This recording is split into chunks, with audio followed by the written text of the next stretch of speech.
nous avons vu qu'il était nécessaire de déclarer comme quoi on est prêt à aimer notre prochain de telle sorte qu'Akadosh Baruch Hu voit comment on se comporte avec notre prochain, il se comportera également ainsi vis-à-vis de nous. Après cela, on commence à prier. On dit en même temps dans cette proclamation Arani Mizamen et Pi d'Itpalel. Et j'invite ma bouche de prier, à prier. Ça veut dire la bouche à prier. La bouche n'est pas faite pour parler. La bouche est faite pour prier. Et avant de prier, il faut invoquer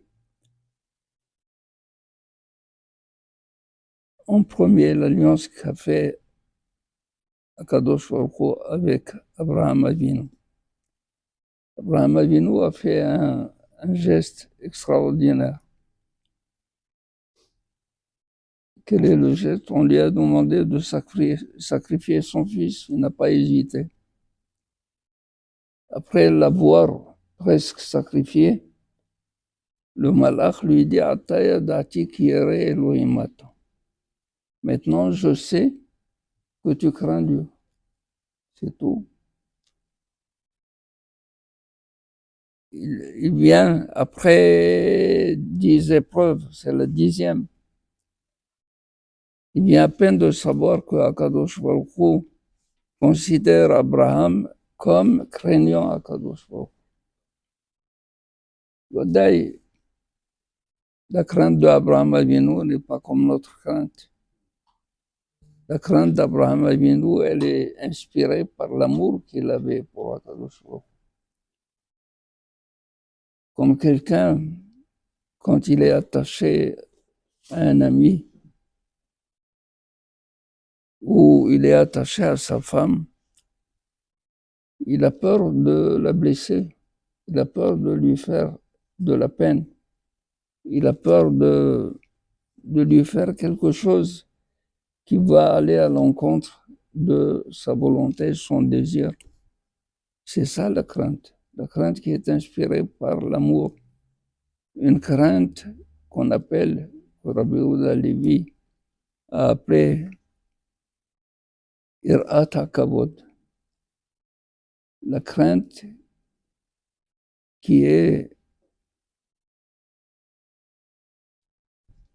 fait appel à la révérence de Akadosh Baruch Hu.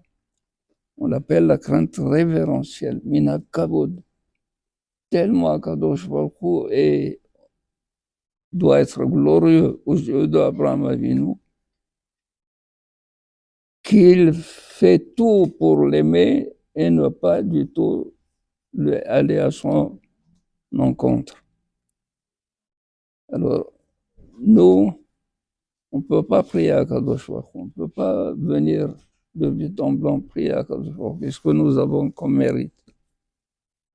Qu'est-ce que nous pouvons dire à Kadosh Baruch Hu au fait de telle sorte que, mais on se réfugie dans le mérite et dans le srout que nous a laissé Abraham Avinu, surtout le srout de la Hakeda. Il a dit l'endroit où il a fait le sacrifice, il a dit à Makom Azeh, il l'a appelé Yer'e HaKadosh Baruch Hu, il verra, Milachon, voir Ra'o.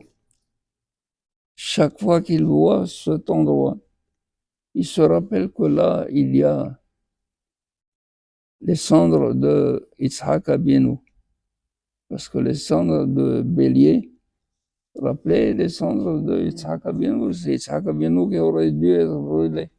Mais non, on a brûlé à sa place, c'est comme si c'était à lui.